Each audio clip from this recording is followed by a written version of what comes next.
Bonjour tout le monde. Je viens juste de terminer de machiner mes pièces pour mon petit half-track. Donc ça ici, c'est les bushings que je vais utiliser sur les chenilles qui vont aller remplacer les bushings de nylon. Là, vous vous souvenez qu'il y en avait un qui était cassé, donc je vais les remplacer. J'ai essayé de les avoir sur dos en magasin, mais c'est assez difficile à trouver, là, étant donné que je sais pas le numéro de modèle ni l'année de tout ça. Je pense que ça va être mieux de toute façon. J'ai mettre en métal avec des bushings en brasse.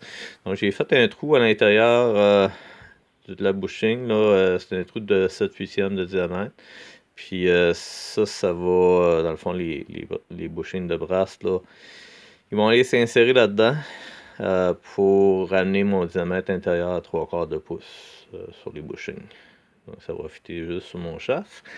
Puis, dans le fond, ces bushings-là, vont aller comme ça. Là, je les ai faites assez tête, là, donc c'est assez difficile de les mettre dedans. Là. Mais ça va rentrer juste au bout de comme ça, tête.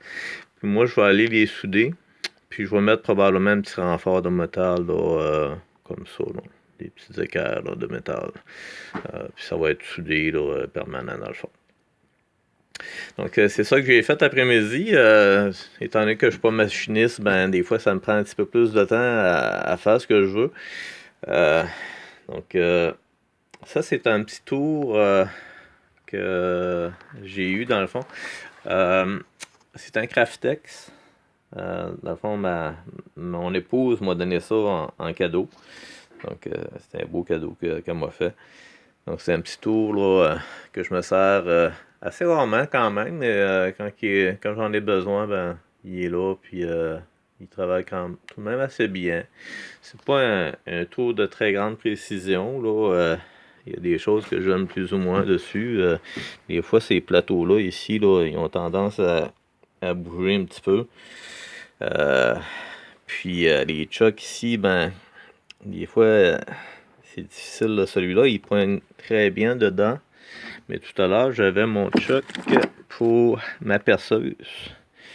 Puis celui-là, il avait probablement jamais été utilisé. Puis je trouvais qu'il avait tendance à glisser. C'est ce que j'aime un peu moins avec ces choses taper-là. C'est que des fois, c'est difficile, là, à moins qu'il soit très très bien inséré là, dans l'outil de support. Ben, des fois, ça glisse. Fait que j'ai dû le tenir un petit peu avec une paire de pinces là, pour éviter qu'il vire dessous quand j'ai machiné ma pièce. Puis, dans le fond, ben, il y a une avance automatique sur ce tour-là. Je veux dire, ben, sincèrement, l'avance automatique, je ne l'ai jamais vraiment utilisé. Ça marche avec ça ici, là. Mais c'est pas quelque chose que pour moi, là, à mon niveau de machinage que j'utilise, j'y vais avec ma manuelle, l'avance manuelle ici, puis ça me suffit. Là. Je suis certain que quelqu'un qui s'y connaît un petit peu plus que moi en machinage, je vous dirais, ben, l'avance automatique, là, c'est très bon, mais pour moi, c'est rare que je m'en sers. Donc, je vais dans le fond, c'est ce qui va compléter cette petite vidéo-là. Aussitôt que là, ma prochaine étape, dans le fond, ça va être de souder mes bushings sur mes supports de track ici. Là. Euh, donc, une fois que je vais avoir fait ça, ben, je vais commencer à remonter ça. Il me manquait des bearings aussi là, que je vais probablement recevoir là, sous peu, j'espère, du moins.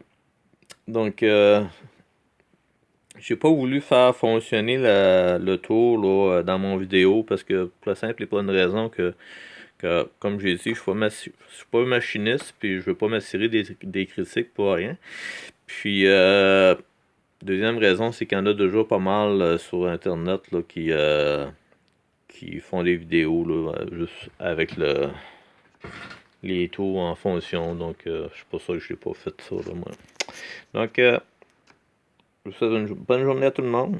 Puis à la prochaine fois.